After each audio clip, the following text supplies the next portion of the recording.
When we met Lydia tonight, it was September 3rd, 1881. She started having symptoms that day. She died the very next day of cholera.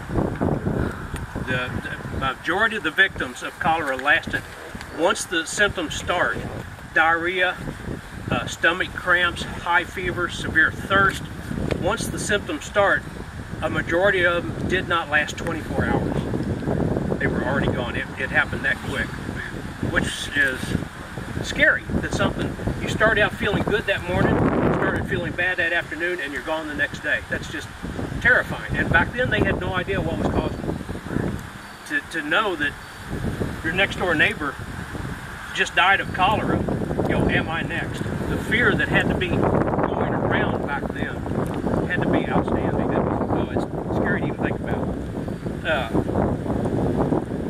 As we were talking about a while ago, as people immigrated to the United States, they started looking for jobs, and they started congregating wherever they could find jobs. If they heard a rumor that there were jobs in New Albany, then a bunch of them would come from New York City, Philadelphia, wherever down here trying to find jobs.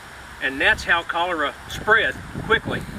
There was probably a few cases where someone was a carrier and pretty much immune to it, they were a carrier, but most of it started after the congregation because of the poor septic system, they didn't have clean access to clean water, and it just spread so quickly. Have you all heard of New Amsterdam over in Indiana?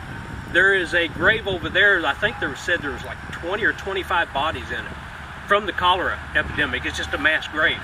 They didn't have time to dig graves for everybody, so they just put them all in the same grave and covered them up.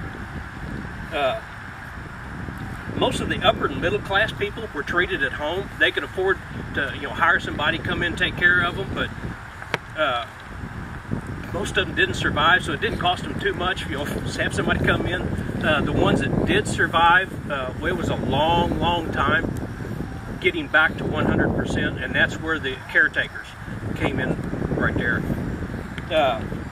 New York set up cholera hospitals. Welfare services were established to help people out. It wasn't until the late 19th century that scientists figured out what cholera, how cholera started, what created it. And it was after that, by 1917, they had vaccines for it. So, once they figured out what caused it, it was 15 to 20 years they had a vaccine for it. And you consider the technology they had then, that was pretty quick. Technology you got now, they can put the computers on it, and the training and education the doctors have, it doesn't take that long for a lot of diseases. But back then, with what they had to work with, they did a pretty good job once they figured out what it was.